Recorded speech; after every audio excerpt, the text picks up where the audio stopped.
Se lo decía en nuestro primer resumen, la Administración Federal de Aviación de los Estados Unidos redujo la calificación de la seguridad aérea en México de categoría 1 a categoría 2. ¿Cuáles son las implicaciones de esta decisión? Lo vamos a platicar con Heriberto Salazar Eguiluz, presidente del Colegio de Pilotos de México. Capitán, gracias por estar con nosotros. Buen día.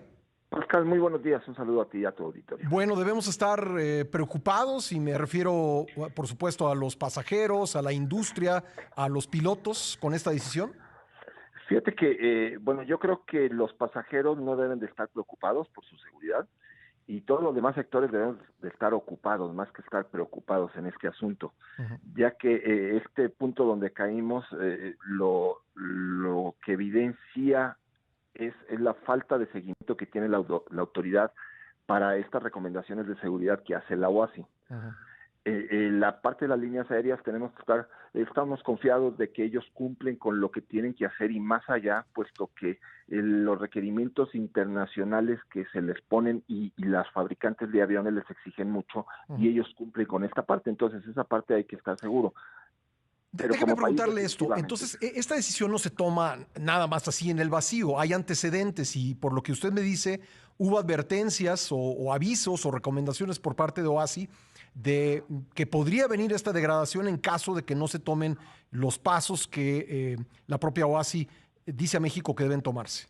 Sí, bueno, no es como advertencia, sino que OASI emite las reglas de trabajo Sí. y para garantizar la seguridad, y es una obligación del país estar actualizado y siguiendo estas normas y recomendaciones.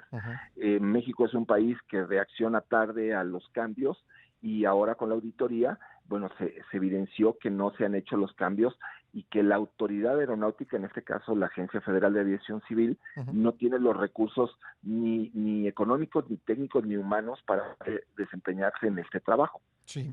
¿Qué cambios, por ejemplo, podría mencionarme alguno que haya, puesto sobre la mesa la OASI y que teníamos que haber seguido y no seguimos? Bueno, aquí la OASI pone estos anexos y la FAA nos vino a revisar en 3 anexos, pero un ejemplo de esto y que pasó en el 2010 es que no había los suficientes inspectores de aviación. Estos son inspectores que se suben regularmente en los vuelos para ver que los pilotos estemos haciendo bien nuestro trabajo. De acuerdo. Había muchos pilotos hace 2 años, tenían los pilotos suficientes, pero parte del recorte que le hicieron de prestaciones, quitaron seguro de gastos médicos y les bajaron el sueldo, mucha gente renunció. Esto es uno de estos rubros donde tradicionalmente se hacen observaciones porque se necesita un X número de pilotos, inspectores capacitados, en número y capacitados. Si no los tienen, pues es evidente que no pueden estar haciendo su trabajo como va. Ahora, la FAA todavía no dice exactamente en dónde no se cumplió, que es donde se tiene que México poner a trabajar para salir de la categoría 2. Todavía no dan estos documentos o no los hacen públicos, pero ese es uno de los ejemplos que normalmente pasa donde no se está haciendo bien las inspecciones. Ya, el lunes el presidente López Obrador decía en su conferencia que no había razón para esta degradación. Vino la degradación y ayer la Secretaría de Comunicaciones y Transportes dice, bueno, no es importante, vamos a hacer los ajustes necesarios para regresar a la categoría 1. ¿Qué me diría sobre esto? Bueno, los ajustes necesarios, desgraciadamente, como te comento, se está reaccionando a ver qué es lo que hicimos mal, pero no es algo que sea nada más así, te mando una carta y ya una promesa de cumplimiento y lo hago. Esto tiene que demostrarse que se hace el cambio y normalmente cuando hace esta inspección, esta auditoría, la FAA, al término dice, tú tienes mal esto y esto te recomiendo que lo hagas. Si necesitas ayuda, pongo a disposición estas diferentes personas o empresas que te pueden ayudar. Es decir, eso habría pasado en febrero, cuando terminó la inspección. Bueno, en febrero ya sabrían cómo iban, pero no sé si ya sabían que no iban a aprobar o iban a pasar. Yo creo que eso hasta ahora que ya saca el documento oficial diciendo estás degradado es cuando les dice pues tienes que hacer todo esto, porque aún de febrero para acá hubo muchas reformas a las leyes y a reglamentos express para tratar de cumplir con algunos de estas deficiencias que se tenía, que las sacaron así de una semana para otra al Congreso y que se aprobaran. Entonces esto pues sí, fue para arreglar algunos de los problemas, pero hay que ver exactamente cuál fue lo que México no le dio tiempo de arreglar. Bueno, me quedan 2 minutitos, pero quiero preguntarle, ¿qué va a pasar con los vuelos internacionales, los vuelos a Estados Unidos de las aerolíneas mexicanas? Entiendo que no puede tener nuevas rutas y que tampoco va a poder, pues no se van a poder vender boletos en código compartido, ¿es correcto? Exactamente así es. Las rutas que ya tenga autorizadas cada línea las va a poder seguir operando, Ajá, pero si necesita una nueva línea por un mercado que salga, algunos vuelos charters que se necesiten hacer, esas no se les van a autorizar. ya. Y en código compartido, pues el más afectado es Aeroméxico por Delta, ¿no? Que tiene toda Sí.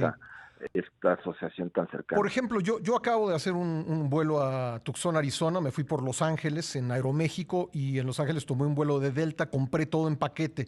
¿Eso es un ejemplo de algo que ya no se va a poder hacer? Algo que ya no se puede Ah, hacer, caray. va a tener, sobre todo al que le afecta es al americano en este sentido, que un pasajero viniera de Tucson a México así, tendría que comprar 2 boletos separados Y le va a porque salir más Delta caro. no le puede vender eso. Claro, va a salir más caro y algo que es probable que pase es que los seguros de las líneas mexicanas suban, puesto que la aseguradora las considera que está en mayor riesgo que otras por esta Sí. categoría 2 y eso repercutiría en costos más elevados. Y por ejemplo, un estadounidense que vuela Nueva York, México, México, Huatulco, ¿también tendría el mismo problema? El mismo problema, el boleto va a tener que estar separado, Uf, donde vuela por Delta y luego no puede ser un vuelo que ya venga conectado como antes lo hacía, que no se preocupaba por su equipaje y llegaba hasta ah, allá. caray. Ahora tendrá que ser un vuelo cortado, 2 vuelos diferentes. Bueno, pues sin duda son complicaciones estas. Unos segundos nada más me quedan. ¿En cuánto tiempo se podría eventualmente arreglar esto? Pues en el 2010 México salió en un poco más de 4 meses, Ujú. pero había toda la intención del gobierno federal. Yo creo que aquí nada más depende de eso, el gobierno federal que ponga los recursos necesarios, recursos económicos para que se adquieran los técnicos y los humanos, Sí. y dependiendo también hay que ver en cuántos rubros no cumplimos, ¿no? Muy bien, capitán, yo le agradezco mucho que me haya tomado la llamada.